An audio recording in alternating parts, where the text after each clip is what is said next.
Hi everyone, welcome to this week's episode of MGR Unplugged. Today's guest is Greg Charbeneau. He's the Vice President and General Manager at OdySea Aquarium in Scottsdale, Arizona. Yes, you heard that right. OdySea Aquarium in Scottsdale, Arizona. We do have aquariums in Arizona, and that's thanks to him as well. Greg is the kind of person who's not afraid to step out of his comfort zone and face new challenges. Mobility actually has played a key role in his professional life, and with that, he's held a variety of positions at several theme park locations in Ohio, Florida, New Jersey, Georgia, and the Bahamas, where he became the Vice President of Marine Operations and Marketing at the Atlantis Bahama Resort. That's a major resort if you're all familiar with it.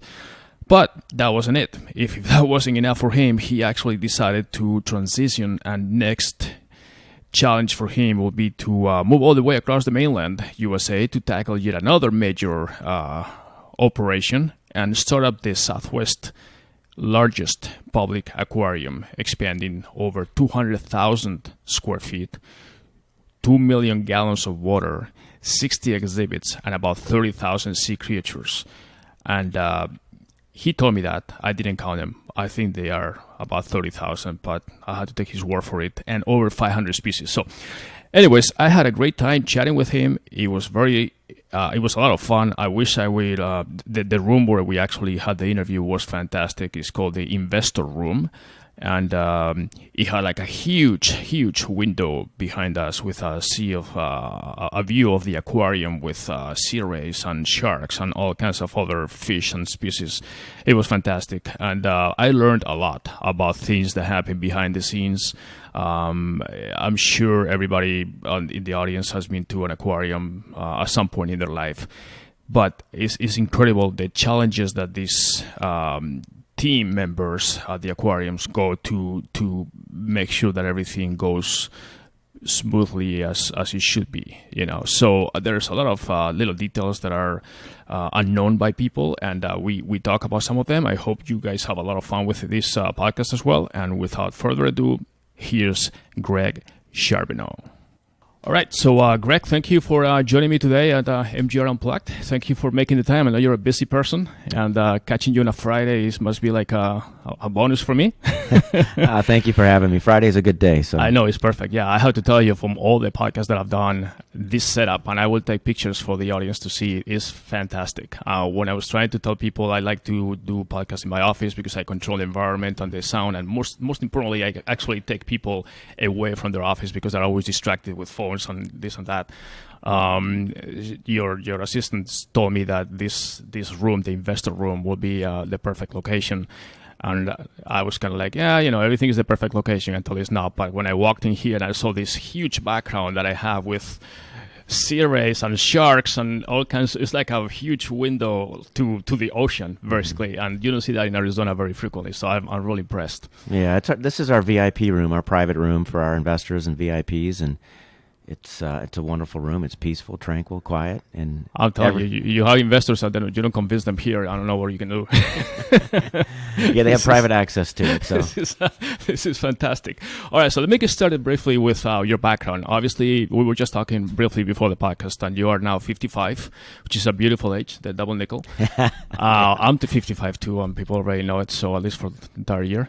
But let me ask you about your upbringing. I mean, where you grew up, family environment and all that, children, friends, siblings, all that stuff.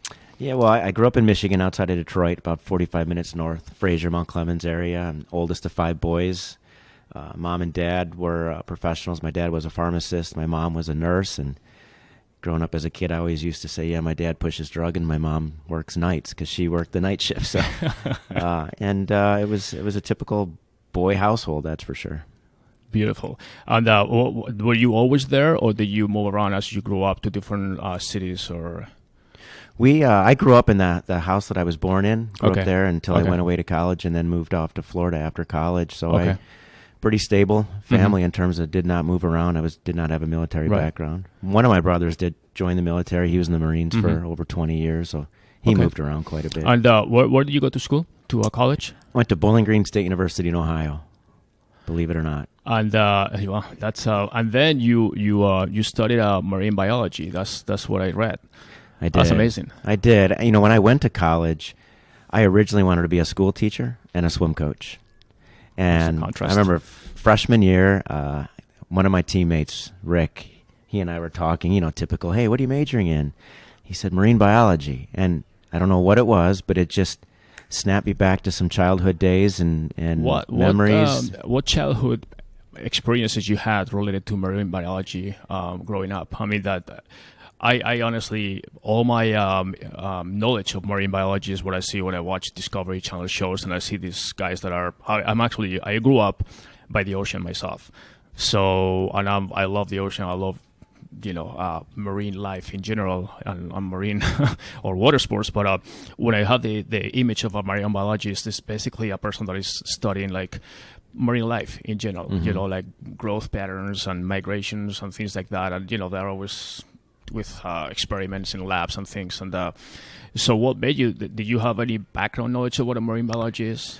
No, not really. I grew up on a boat. My parents had boats, and we were always out on the water all the time and awesome. Fishing and such. But then I also remember one of my babysitters, Rose, took us to SeaWorld of Ohio. And I remember sitting in the stands watching Shamu, and I remember telling her, I was probably 8, 9, 7, I can't, a really young kid, saying, I want to do that one day. And it just, talking to Rick on the pool deck just snapped me back to those days, and I immediately changed my major from education to marine biology. Awesome. So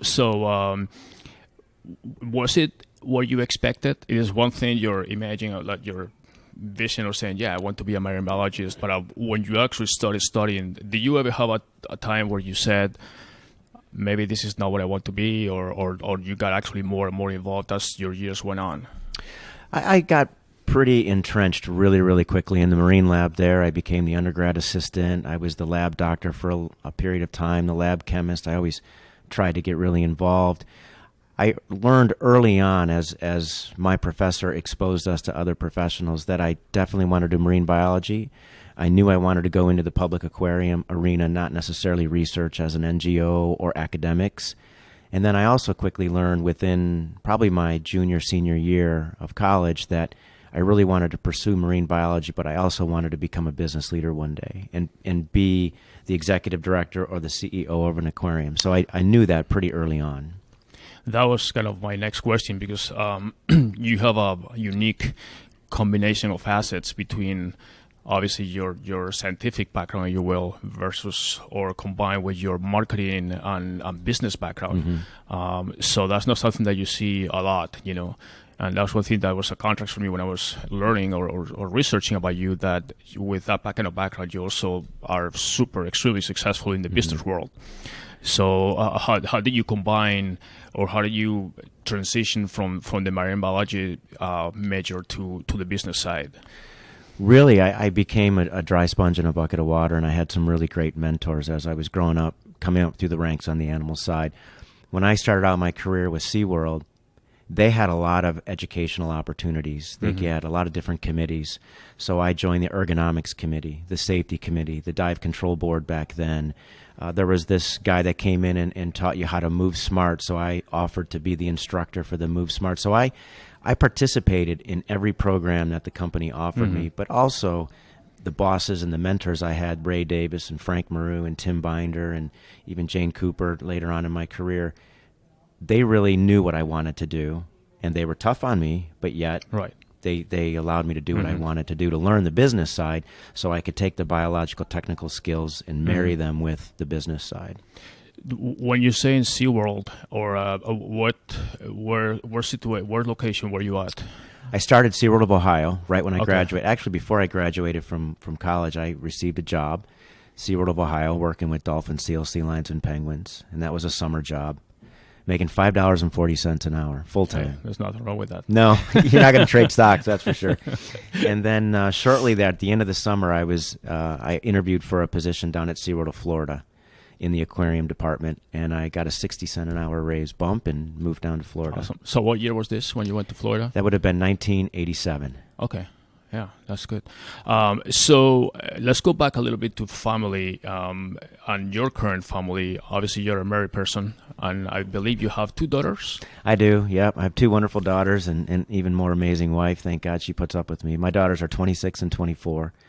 And one just moved back to the Scottsdale area. Oh, really? Okay. Yeah, she put herself through MBA school. We helped our kids with undergrad, and we said, well, graduate school is on you guys. So where is the other one? She is outside of Atlanta. She had graduated from University of Georgia, and my oldest just went to George Mason for her MBA. Okay. All right, good. So when did you meet your wife, and was it like a college age, or basically I'm trying to come up with where the marine biology and the wife and the jobs and your mobility and everything kind of coordinated? We met when we were seniors in high school. Okay. Oh, when we, I was from Michigan, she's from Maryland, and we went to the college for recruiting on the same weekend. And we met it was called the Falcon Mobile. Bowling Green State University had this custom van. It was brown and orange. And there was myself, Kristen, a good friend of ours, Annette, and a couple other people. And we went out to dinner. And that's where we met the first time. And we didn't start dating until sophomore year. Okay. And what's funny, so you guys keep in touch? I mean, because I'm the same age, and I know that when I had my former girlfriends, and they were also, some of them, out of the country back when I was in Spain, it was very hard to keep in touch with girlfriends. Letter in the mail, within 2 weeks, and things like that. A little different than today. Yeah. We flirted our freshman year in college all together, and funny story, she still, even to this day, busts my chops. I had told her I really don't want to date anybody in the swim team. She's like, okay. Well, I started dating this other girl, Kim. And all the swimmers kind of lived on one floor. Kim and Beth, they lived on a different floor in the dorm. And I didn't know she was on the swim team for like the first week or 2. And so Kristen's like, you're dating a girl on the swim team. Yeah, I know. But I didn't know she was on the swim team at first. And so she's always like, so what did you talk about? And I said, well, whatever. So she still to this day busts my chop. But yeah. Well, yeah, no, they have good memory. Yeah, they do. Women have this extra memory in their brain, and they remember little details that you're like, what? Still remember that? Well, that's awesome. So obviously you guys got married, had your kids 26, and so they're already big girls, and they're not married yet, or do they have family? No, they're both single. So if there's any successful, good-looking guys that want some girls, let me know. But now we moved around a lot with my career. But part of your question was with my wife and support of moving around, and she's got a fantastic attitude in that she understands my career and that you have to move to advance. Mm-hmm. And she knew I wanted to advance and be successful. Right. She's in the HR arena, so she can move around and find a job much easier than I can. So now you are, as far as your career goes, give me a quick synopsis of the different places where you worked out and how you progressed to ending up here in Scottsdale at the OdySea Aquarium. Well, I started out at SeaWorld for that corporation, and I worked for them for, I think it was about 6 years. And then I went over to Disney and worked at Epcot Living Seas for about 1.5 years. And then went back to SeaWorld of Florida. So I was in the Orlando market for 10 years. Mm-hmm. And then after that, I went up to Mystic Aquarium up in Mystic, Connecticut. And that was a complete startup, complete renovation of that aquarium. Then from there, I went to New Jersey State Aquarium in Camden, New Jersey, which was a nonprofit. Mm-hmm. Mystic was a nonprofit as well. And halfway through my 10-year stay in New Jersey, it became Adventure Aquarium. And when I went to New Jersey State Aquarium, I was vice president of VP of Husbandry, I think was my title. And I was brought on board to help because that aquarium was going to go through a transformation. It was going to go from a nonprofit business model to a for-profit. It was going to double its size and renovate the existing building. Mm-hmm. And it's a state-owned physical asset. And it was run by the New Jersey Academy of Aquatic Sciences, the nonprofit arm.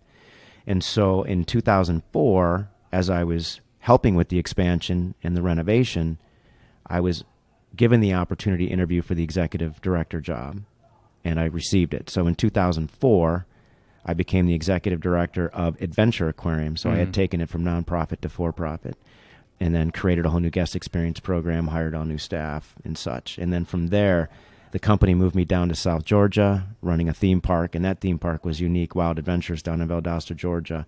It had a roller coaster, a water park, and an outdoor concert venue, as well as a zoo integrated throughout it. And then from there, I went to Atlantis Resort in the Bahamas. Was there for 3 years, and now I've been That was here. quite a change, right? I mean, going to the Bahamas from Georgia. Yeah, it was. It was an amazing experience, both Valdosta and Bahamas, for a couple of reasons. Number one, going from the Northeast market to Southern Georgia market. Right. Totally different mindset, pace of life. Exactly. Way different. And, very strong religious beliefs down there. And it was our first time learning different religions and how people behave. Like, we were Catholic versus being Baptist. And it was a unique experience. Down there, it's all about being recruited to join their church. Right. From a, non-work related standpoint. And it was our first time of actually getting slapped in the face of having to really slow down, because we're so used to the Northeast and going down to South Georgia where they don't tolerate the Northeasterners the way we would tolerate each other. And so we had to really quickly learn to slow down. And then that actually helped us going to the Bahamas, being the only white person in sometimes a room of 600 people, and being looked at and not being appreciated for your skin color was a humbling and rewarding experience, being on that other side of the table. And I would go home from work every day telling my wife, I don't get it. I don't look at color. I look at the person, right? Right, exactly, yeah. And it took me about 9 months to earn the respect of a lot of the Bahamians down there. And what was your position there on this? I started out as executive director of Dolphin Key, so kind of managing the animal operations. And then within about 2 years, I became vice president, and I was managing all of Dolphin Key, cruise ship operations, sales and marketing on the cruise ships, sales and marketing in the resort for all the encounters, Discover Atlantis, and photography. So when you left there, where will you go next after that? Here. Do you come here? Okay. Yes. So what made you leave that? Or how did you find this opportunity here? How was this? It's a big trip from the Bahamas to Scottsdale, Arizona. So kind of wondering how that came around. Well, I get that question a lot. There's constant variables of sand and sun, at least. Yeah. But how this came about was I was meeting with Rochelle and Judy, two people that were working for Amram Konishinsky, who's the CEO and founder of this destination. And we were talking about some animals that we had available. And they spent the whole day with me at the park there at Atlantis. And halfway through the day, they said, "Hey, we'd love to take you out to dinner." I'm like, okay. That's always interesting. And bring your wife. I'm like, okay. So I call up my wife. I'm like, "Hey, they want to take me out to dinner. I don't want to go, but, they asked, and they've traveled all this way. Be careful to be listening to this podcast. Yeah, that's okay. They know the story. Okay. And then, because they were part of the story. And so Kristen says, "Well, I just don't want to go." I said, "Look, we're going to go to Luca Cari's." She said, "Okay, I'll go then," because it was a restaurant we like to go on the bigger island. And halfway through dinner, they were like, "Hey, we have this GM, executive president, the title hadn't been established, position. We'd love for you to take a look at it and entertain it." I said, "Okay, well, I'm not looking." I was not looking. I had no desire to leave the island because I just loved it down there, and so did Kristen. So we get in the car that night, and Kristen, she doesn't really swear. And get in the car, doors close, and she just looks at me, and she just goes, "What the just happened?" See, I told you could curse. I didn't swear, though. I didn't swear. And then, I go, I don't know. And she goes, "Did you blank know about this?" And I said, "No, I did not." So, fast forward. This was in, I don't know, November. I can't remember now. And they called me up and said, "We want to get you here." And I said, "Okay, I can't get there till this date." "Okay, we'll get here." And I said, "Well, I'm going on vacation." "Well, can't you get here on your before vacation?" I said, "Well, I work, and let me see what I can do." So I went home to Kristen and said, "Hey, they want to fly me out there. I'm not going to miss vacation, but I'm going to fly early, and then I'll fly and meet you at the girls on vacation." So she said, "Okay." And then got the preliminary offer, and I said, "My wife's got to come and see this place." Said, "Okay, well, can she come this weekend?" So I call up Kristen. I'm like, "Hey, when can you come?" And so she came a couple weeks later, and she said, "Greg, I'm not ready to leave the Bahamas." And the funny story there is she didn't want to move to the Bahamas. Right. And then when I said this opportunity came up, she didn't want to leave the Bahamas. But going back to our conversation earlier, this is another aspect of her supporting my career. She said, "This is the first large aquarium in the country to be built in 10 years. Mm-hmm. You have to take it. You just can't pass up this opportunity." Plus, I knew about the whole destination, the growth, and everything. That division of Amram was very, very appealing. And so here I am today. So did you, before moving to Arizona, did you have any experience, or did you know well the lifestyle here, or was it completely new for you? Completely new. I came here in 2010. I competed in the Ironman here. Uh-huh. And I remember landing and being here, and I was thinking, wow, this is a pretty ugly place. Did they It's take you in the rock. summer by any chance, or they were nice to you and moved in the winter or nice weather? I moved in February. Okay, well, that Yeah. was nice. And the race was in November, so both time periods were very, very nice from a weather standpoint. But I didn't appreciate the desert and the mountains and the different xeriscapes that are here at all when I was here for a quick weekend. And that was my first experience. And then thinking everything looked the same. But now I just absolutely love it. Yeah, well, first I came from Spain, and I ended up in Washington, D.C., and I lived in that area for 7 years. Never actually in the city. In D.C., I lived in Rockville, Maryland. Oh, yeah. My wife's from Bowie, Maryland. Yeah. And swam in Rockville. Okay, yeah. I lived there. I lived also in Arlington, Virginia, which I think is where your daughter. I was actually right there, and I worked in Arlington, Virginia. This company that I was working for was right by the courthouse, right downtown. And then I lived in Fairfax County, all the different McLean, all that stuff. But so when I came to Arizona, I mean, obviously I got used to the weather, and I'm from Spain, so I'm used to nice weather and all that stuff. And over there it was kind of rough, the winters, the snows and the blizzards and all that stuff. Words I never learned before. I was like, what is a blizzard? You see it. I used to go running in the morning, and I was like, I think my eyebrows are frozen today. It's like I'm not sweating. This is like I have icicles in my eyebrows or something. So, anyways, when I moved to Arizona the first time I came, I think it was March, like Easter or something, and it was nice weather. I actually went to my friend's house, pool and everything, and I really liked it. And I said, oh, this is like Spain, just no ocean nearby, but the weather is very nice, palm trees, I love it. And then I came again in the summer, and I was like, holy shit, this is it's really hot. This takes something to get used to. Yeah. I proud myself of being like very tough, but it was like, man, and I like running and all that stuff. Yeah. And I was like sweating bullets, getting lost all the time, no GPS and phones or nothing. I was just running and getting lost and thinking that I'm going parallel. The street goes around, I'm like, I hope you carried water. Dehydrated, all that stuff. I never forget that. I went running in the morning, and I thought I was going through two parallel streets and doing this, and the street kind of curved around. It became like a loop. So I never thought that I left the street, but I actually did. And when I tried to go around, I was in a different place, and I didn't have there was no phones or anything back then to find a way around. I'm like, what? Anyways, it was fun now in retrospective. But Arizona it takes something to get used to. People ask me what's it like in the summers, and I said, well, stand in your oven with a blow dryer on your face, and that's what it feels like. Exactly, that's what it is. I mean, it's we have some, but honestly, I like it. I mean, now I've been here obviously 20-something years now, but I really liked it. I mean, you get used to the heat and all that stuff, and in reality, I mean, you don't need to do much.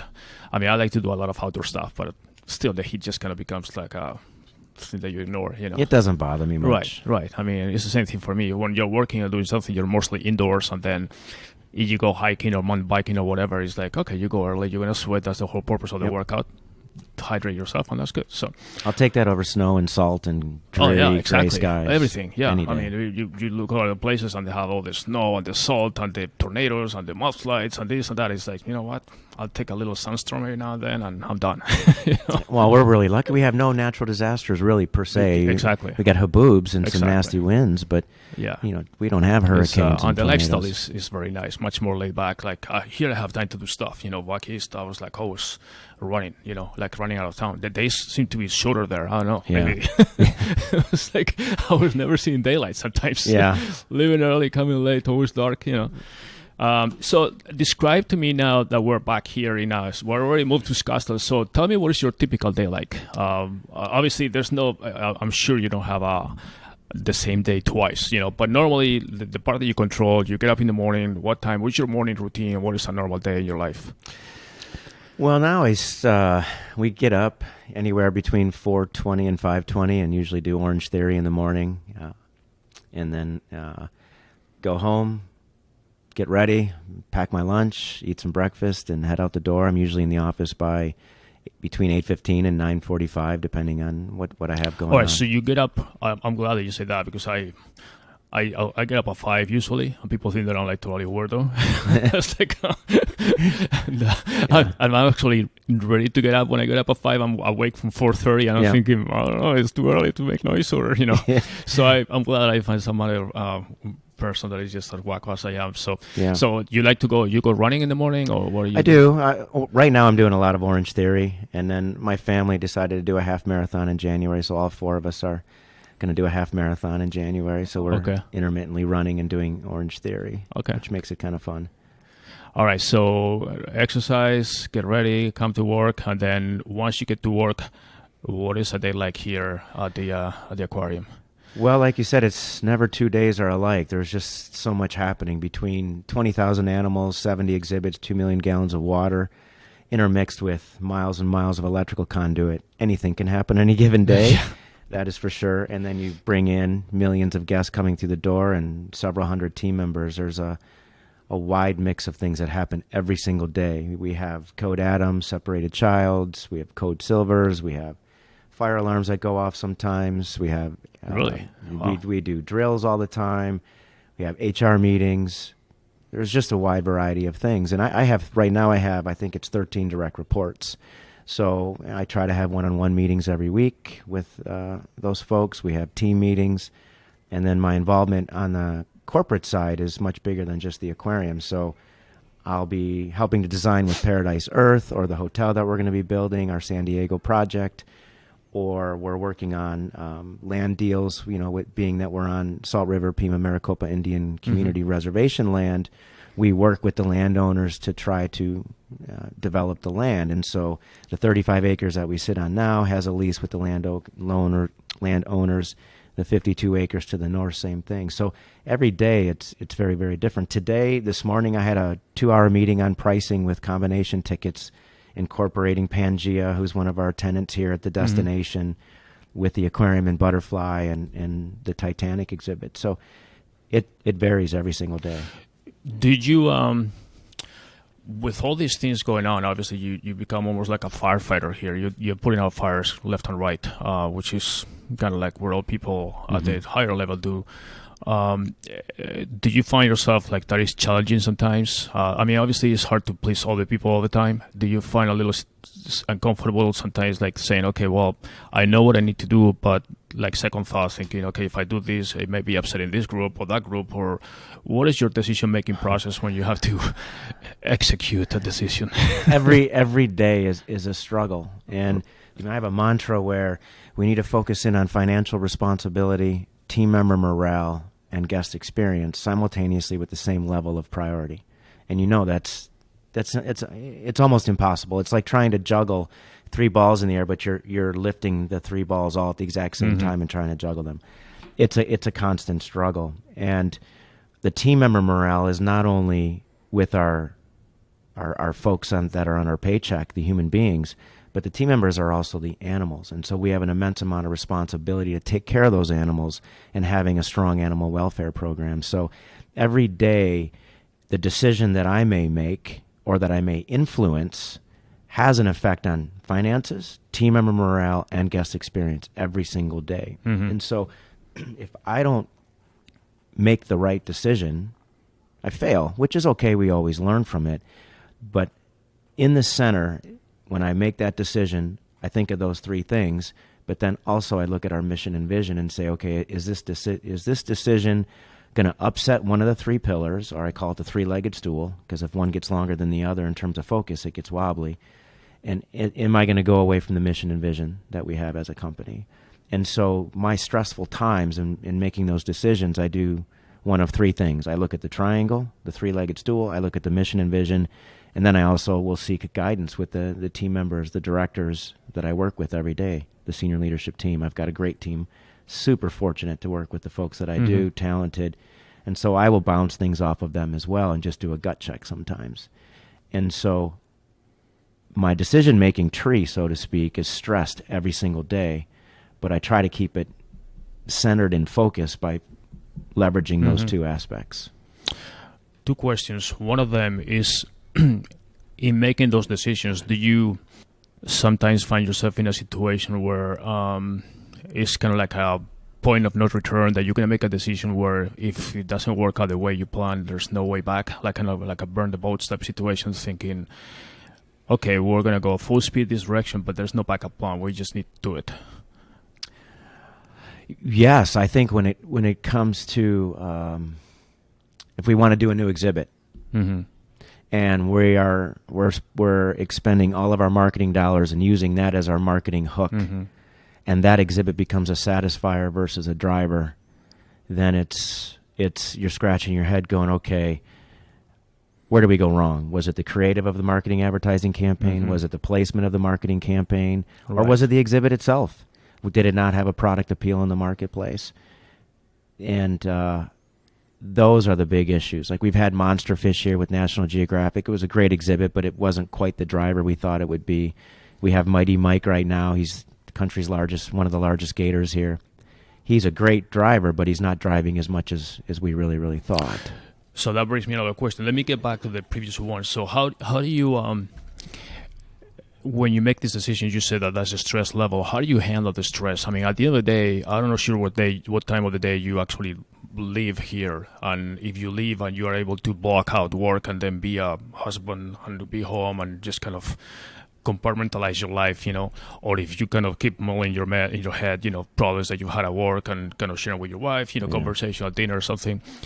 How do you deal with the stress at some point when you basically starts accumulating and then you get to a point where you just kind of explodes in you? Well, I think that's probably one of my faults. I would love to say I compartmentalize it and keep it in check, but I tell people all the time, my job is not one that I can leave on my desk ever, because we'll get phone calls in the middle of the night that something's going wrong in the building or an animal is not looking well, and so you have to react. I will talk to my wife, I'll vent. And I have a thing with the team here. Anybody can come into my office, close the door, and they say, I just need to vent. And they just rant and rave Mm-hmm. and go off. That's nice. And then they leave, and then they feel better. So I would say I just do the best I can to channel it. And what helps me is if I keep my health in check and my physical feeling of, working out and trying to keep that going and feel good about my own skin, that helps me with my personal life and my professional life. And if personal life is not going all that great, but professional is, I try to leverage one over the other. This is a stressful job because you're reliant upon guest perception. You're relying on an advertising campaign to drive a lot of people here. And if you're not driving as many people as you want, it makes it more difficult to do the great things that you want to do. This is a high fixed cost business. Maintaining all of these animals is extraordinarily expensive. Is the kind of business that I think smooth sailing is expected and everything else is kind of like a struggle, like it's not performing, On the outside, it's smooth sailing, but I guarantee it's rough seas every day. Yeah. And I say this all the time, there's so much greatness going on behind the scenes. There are so many silent heroes that are not guest-facing, that are putting out fires every single day. We have all of this circulating water in a building with electricity. It's a really caustic environment. It's salt water. We have to make up our own salt water. There's a lot going on. And it's a lot like somebody who has irritable bowel syndrome or Crohn's disease. You don't know it when they're sitting across the table, but inside, their insides are rumbling. Mm-hmm. An aquarium is like that every single day because you're dealing with so many moving parts and water being pushed at high rates. Things happen. Mm-hmm. And what's great is you have the team of people that react, fix, and just move on every single day, which helps my stress. No, that's a great. I actually relate to that a lot. The beginning that you said when you said your physical health. I always say that you have. Like I learned when I read Stephen Covey's Habits of Highly Effective People and for our generation, but I created like 4 pillars for myself that I need to always contribute, which basically I call family, fun, fitness, and work. Mm-hmm. So you can always put a lot of deposit into one account, but at some point you need to start contributing to the other three as well. So sometimes work demands 24/7, and you're gonna do it, but you cannot do it forever.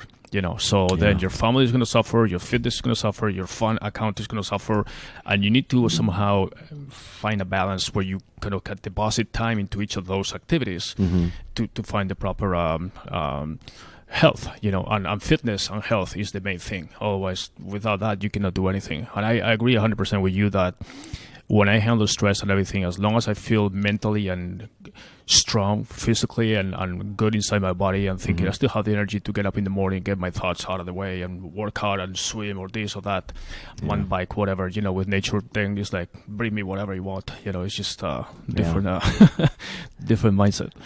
Yeah, but those days when they're thrown at you, it's being surrounded by really great people. My wife, the people I work with, and my friends. It is a stressful job, but I also thrive on it. Right. The more I do, the better I am. The more priorities I have thrown at me, the better I am. I get bored easy if I don't have a lot going on. Do you feel like sometimes you talk to other colleagues or friends or people in general, and they tell you their problems, so you're like, that's nothing. Yes, but I don't say anything. Like, but I know you don't say anything, but sometimes it's like, okay, so your coffee is a little cold this morning at Starbucks. The guy gave you the wrong milk. Is that your problem for the day? Yeah, it's what's funny is we were talking earlier just a few seconds ago, and I was thinking of your 4 pillars, your four things that you focus in on, and there's a cadence in life where I get frustrated by it, but then I laugh about it because everything will be going good. Work's great. My immediate family is good. My friends are good. I had a great weekend, and then one of my brothers will shoot me a text that's bad news, or they need something, and I'm thinking, can't I just go 2 days? I know. There's always something, right? I know. But then fast forward to this past weekend, we were talking before the podcast started about Wings for Warriors and the gala that we had and we hosted here at the aquarium. So that Saturday night, we hosted the Wings for Warrior Gala for Anthony Amin, for Doc, and just what a great night. It felt so good to give back. And then the next morning, we did Heart Gallery. And we sponsored and we supported Love Up in the Department of Child Services with the Heart Gallery for kids that are up for adoption, trying to find permanent homes. And Governor Ducey and his wife were here for about an hour and 15 minutes. And I listened to the stories of the gala that happened during that night, that evening. And then looking at these beautiful kids, knowing that they don't have a family, that they're looking for a family. I drove home this was Sunday afternoon thinking any problem that I have is nothing. It's just perspective. It is. I mean, these guys, these men and women in the military and even police today and firefighters, they sacrifice so much, and the respect that they're given is not where it needs to be, in my opinion. You always have a couple people that deserve the disrespect, but in hearing their stories and being wounded and overcoming insurmountable odds mentally and physically, and then these kids, it just, you realize, I've worked hard, I've bled at the knuckles, I've sacrificed, but I've gifted life. At least you got a reward. Sure. Your work was rewarded. And some of the kids don't even have a chance to get into that situation. So, no, I completely agree. I mean, it's like, I think it was Tony Robbins who said, we need to live a life that is more on appreciation rather than expectations. And I think a lot of people are always expecting this and that. And then it's like, okay, why don't you spend more time appreciating what you already have rather than expecting what you don't have? That's the sure way to be unhappy all your life, Yes. So, yeah, I agree.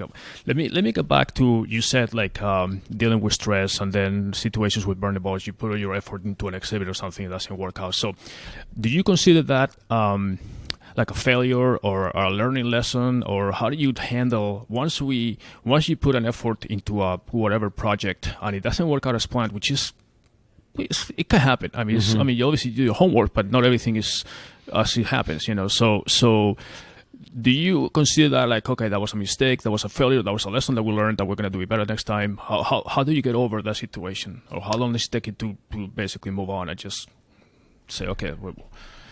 Well, for me, it's I'm highly competitive, which is good and bad. And for me, I have to move on. I can't wallow in pity. I can't be down with the team, but I can also be polypositive. I learned a valuable lesson once back in what year was it? 97. And the team wants to see you being human too. So there's a fine balance, right? Mm-hmm. So vent, get it out, but let's move on. Let's move on and not dwell on it. If I don't maintain a positive driven attitude, then the team's going to feed off of you and they're going to follow suit. Right. Same thing with my home life. If I go home and wallow in self-pity and I'm not driven and I'm not showing a good example, my kids are going to follow suit. And and both my wife and I were both A-type and driven, and my kids will joke today, like, we got a double dose of it. You guys are killing us, And they're both working really, really hard in life. So it's, my mother-in-law used to say, pick yourself up and move on. And that's what Kristen tells me that she was told as a kid. And there's some credence to that.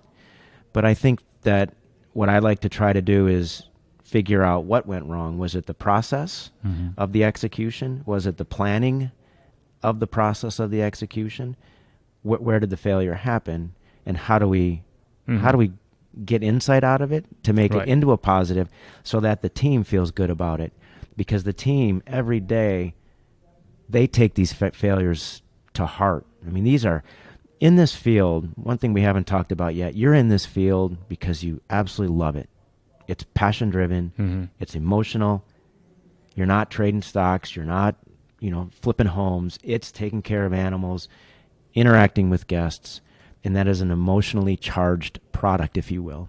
And the team, we have about 70 animal caretakers every day taking care of these animals, and they take it to heart. And if there's anything that goes wrong, if an animal gets sick, or there's a failure in the exhibit, or a guest does a lot of flash photography in front of our octopus, they take that to heart.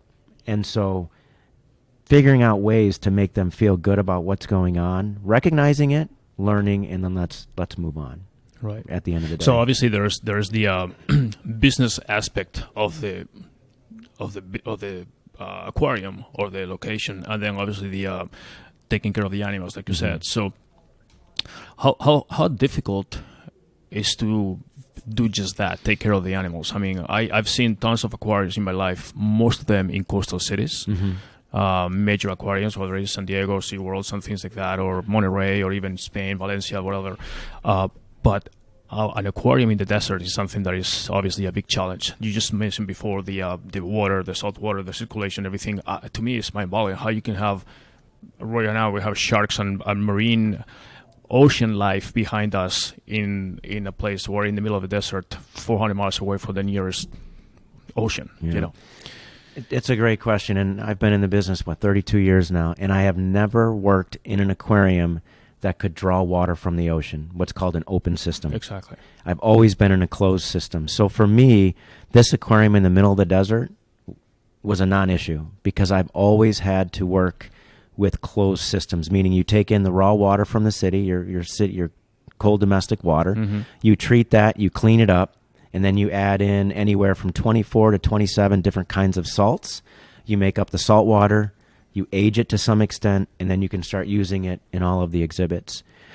So for me, that was easy because it's been my whole career. Let me ask you one detail. So you said about the 20-something types of salt. Is it the same water for all the species that you have here, or there are some species that use more saline solution than others, or different types of salt water? I never actually thought of that, but maybe there's a situation where you have different types of levels of salt. Good question. Not only the salinity level or the salt content in the water, some might be full sea strength, what we call 34 parts per thousand. Some might be more brackish water, which are in the teens, but then there's fresh water. But then there's also temperature requirements. That's right. There's pH requirements. Some animals like a little bit different pH than other animals. Some animals don't do well when the water is super ultra clean, and then some animals don't do well when the water is what looks to be dirty. It's not really dirty per se, but it has a lot more organics in it that some animals thrive in. So there's a wide variety of different parameters that we deal with every single day. And the other aspect that we have to always monitor, they don't do well with big sudden changes. So you can literally have a catastrophic event You could have a 1,000,000-gallon aquarium with 10,000 fish in it, and you could, in some cases, this is extreme, but it's an example, you could walk in the next day and have 80 to 100% of your population dead because something went wrong mechanically with a pump. And those kinds of things, you always have to be looking at it. And our aquarists, they can look at the water and they can tell if there's an ozone problem. There's a certain, we use ozone to sterilize the water for the animals, as opposed to chlorine because it would kill the fish. And you can look at the water and you can tell when the ozone is too strong. There's a certain color and a certain look to the water itself, not even the animal's reaction. Then there's the animal reaction, and the animal caretakers, they know each animal individually, and they can tell when they're slightly off feed, or they're not swimming in the normal pattern, or the same, look in their eye, so to speak. And I know you're not supposed to be anthropomorphic, but we are. And they look at these animals and like something's not right, so they'll evaluate it. So the power of observation in this field is amazing. Super important. I don't care how textbook smart you are, how many scientific names you know. Right. I could care less if you could recite the encyclopedia. But if you're in tune with your animals and your fellow teammates, then that's successful because they're reading the animal, they're reading the situation. It's what I call the sixth sense of maintaining aquariums. It's the art side, the soft skills, not the hard skills of academia. So let me get to how do you, and this is more out of my curiosity, and you go to aquariums or even zoos and you see feeding the animals at certain times, certain types of foods and everything. It's different when you go to a zoo and you give something to a tiger and you have this kind of exhibit with steaks or something. But in an aquarium where you see within the same environment, like 20, 30 different types of fish that eat different things. So I imagine the feeding schedule must be like 20. It's a great question. And the exhibit right behind us, for example, we have spotted eagle rays, we have Australian leopard sharks, we've got a sharp-nosed shark, Pacific black tips, and those other fish, the golden trevallies, which wreak havoc on feeding time. So what happens is each one of these stingrays, they each have their own symbol, and the animal care staff puts the symbol underneath the water, and that's a particular animal's feeding station, and they'll do that all at the same time, so that all the eagle rays can eat. The Australian leopard sharks, there's this platform with symbols, and they're getting the sharks to come up and feed there, because what happens sometimes, the golden trevally, the fish, they school up and they try to steal the food. There was one time at SeaWorld of Florida, we had a big shark exhibit. We had bull sharks, lemons, sand tigers, nurses, sawfish, groupers, and I think I'm missing one species. We found that we had to start separating the feeding stations and feed the different species of sharks all at the same time, because the bull sharks were ramming the stomachs of the sand tiger sharks. The sand tiger was spitting up the fish. The bull shark was taking the fish, which is not good for the shark. But so, you have to think of those things. Having this aquarium, what we'll do many times is we'll have a little tiny light up in the corner to kind of simulate a little bit of a moon atmosphere, because some of the fish need just a little bit of light to see, so that there's no predation that happens. So there's all these little tricks of the trade, so to speak, that you have to do every day. I'm not sure if that's part of the educational process when people come to aquariums. I mean, I go to many, I just look at the fish and over, under, and it's very cool. But I'm almost intrigued by that situation, the feeding. I mean, you have a little fish tank in your house and you throw little flakes and stuff, and every fish just kind of feeds. It's like one size fits all type thing, Yeah, no, that's not the case. I know. And they get picky too. We break out about this aquarium about 960 pounds of food a day, and there's a wide variety of food, and we have some animals that will only eat certain kinds of food. And you don't separate animals that eat each other? Like, what does it happen? Or it happens from time to time. For example, we get that question about our shark exhibit. All of the fish that you see in the shark exhibit are pretty much the same fish since we opened up a little over 3 years ago. They get them every now and then. The sharks get lucky. Sharks are very fast and powerful animals, but they're not endurance athletes. They are sprinters. They fatigue really quick. So they don't expend a tremendous amount of energy chasing the healthy fish. It's the dead, the dying, the injured, sick. Those sharks are good in the wild because they clean up. so to speak. And so every now and then they'll get lucky with a fish and take it out. But because we feed about 5% of their body weight 3 times a week, it's a regulated diet because you don't want them too fat and too thin. It helps avoid that predation.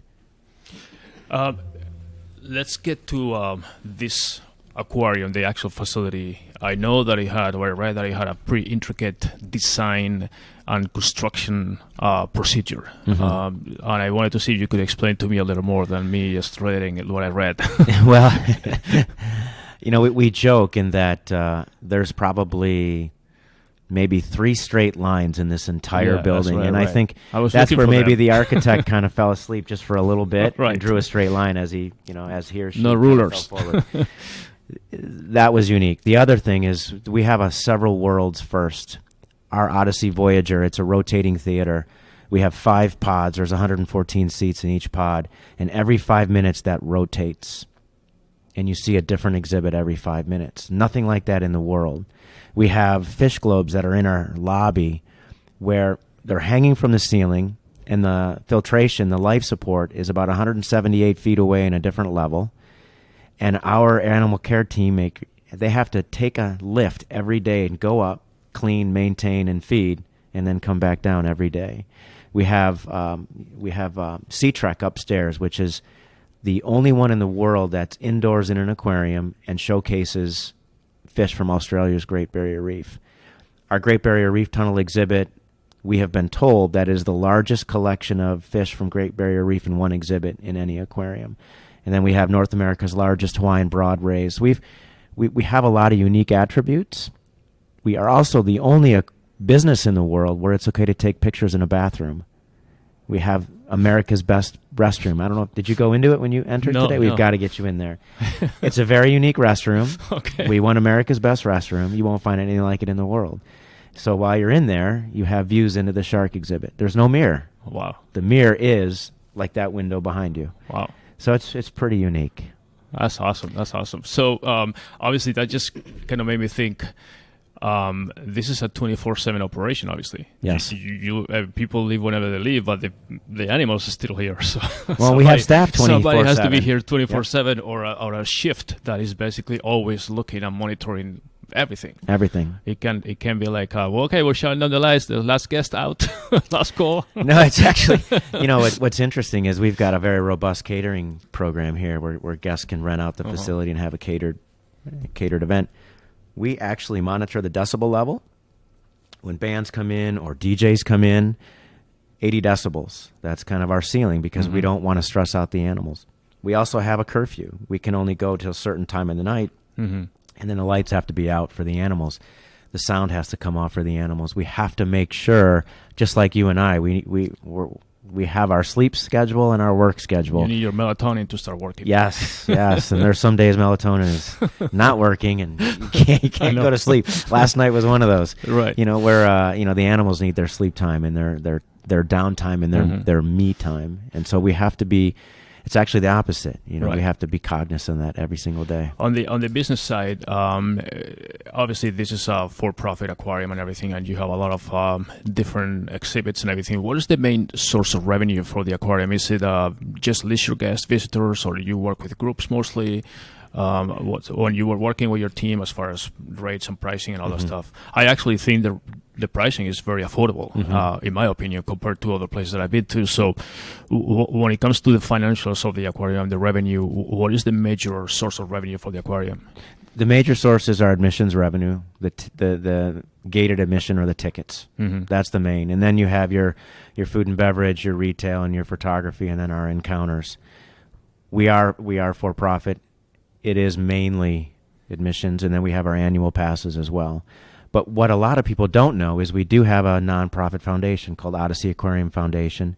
We raise money so we can provide scholarships to Title I schools so that kids who don't have the financial means can come to the aquarium and visit. We're also providing a couple college tuition scholarships to folks with a partnership that we have. And then we're also looking at some professional development for staff. And so that nonprofit, we actually support that and raise money so that way we can give back to the community, such as the Wings for Warriors Gala and the Heart Gallery. We really want to give back to the community. So from all the there's more facilities or attractions within this complex. There's the butterfly, there's the dinosaur. There's obviously a number of them. Are they all part of the same ownership group, or they're all independent, just kind of together in the same area? How does the relationship work between them? Great question. Going back to the stress that we talked about earlier, every decision I make also affects the destination. So when the executive leadership team is meeting every week, we do every Tuesday, we take into consideration the fact that we're the master lessor on the land, we're the developer, and we're the landlord. And we're also the operators of many businesses. So we have many businesses here that pay rent that we don't operate. So every decision we make, we take them into consideration as well, because their success is ours and ours is theirs. And if the aquarium gets a cold, everyone gets the flu, because the aquarium is the big anchor here. And so we're trying to grow this destination. That's why we're getting ready to break ground on a hotel that hopefully in the next 6-7 months, the Hyatt, the Hyatt place. And then we have the Paradise Earth concept that we have designed, and we hope to build soon on the 50 acres to the north. We're trying to create an entertainment destination, as well as some other ideas that we have for the 50 acres that will make this destination grow and flourish. So we have to make sure that we balance every decision with the three-legged stool, but also the folks that have their own businesses that operate here, as well as recruiting new businesses. We have about 14% of our leasable space available right now. We want to attract other tenants. And then we also have our own businesses that we have to manage. So we have to balance all of those at the same time. So the Paradise Earth that you mentioned just now, and also the Odyssey in the Desert, are those new attractions that are being developed, or is that, I mean, they're going to be in this area too? The Paradise Earth is a new attraction. It's going to be nothing like it in the world. It's going to have entertainment, theme park type attributes to it, associated with a big indoor rainforest aviary with thousands of birds. It's going to be a really, really unique experience. What is the timeline for that one, if it's available? Or well, if all the stars align and things go well, hopefully we break ground in another 9-10 months. Okay. That's if everything goes well. Right. I mean, it's hard to tell, but all right. So I'm going to start wrapping it up, and I was going to ask you, if you could go back 10, 15 years, if you would do anything different in your life in general. Obviously, hindsight is 20/20, but is there anything that you would change now that you would have done differently? There's two things, actually. I'm going to go back a little farther. When I was in college, I was so uptight. I wanted to be a fast, great swimmer. I had teammates that were so much faster. Everything that I attained in swimming was earned with just hard work. Talent wasn't there. I'd be a lot less uptight. Then I think going back to the 10, 15 years, working on my delivery style, I still need to work on it today. My heart and passions were in the right place, but sometimes my delivery style didn't make people happy, kind of pissed them off, or I rubbed them the wrong way. So I would say going back and presenting myself better and being a little less uptight. I have to agree with you on the second one on the list, because I'm similar in style, that I'm so passionate and I come out sometimes as aggressive, and to the point that I notice sometimes that people agree with me just not to contradict me.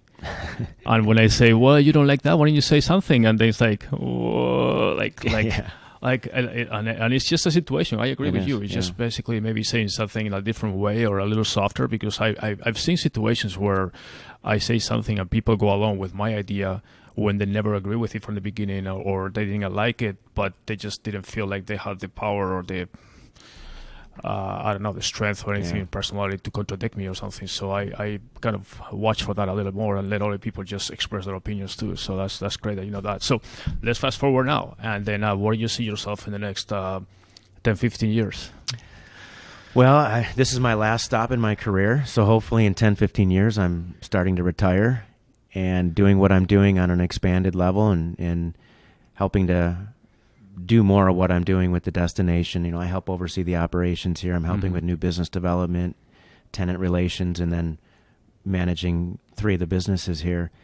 Just doing more of the same at a much higher level. Right now, there's a very small handful of us on the executive leadership team, and want to keep that same level of nimble, entrepreneurial, driven pace that we're on now.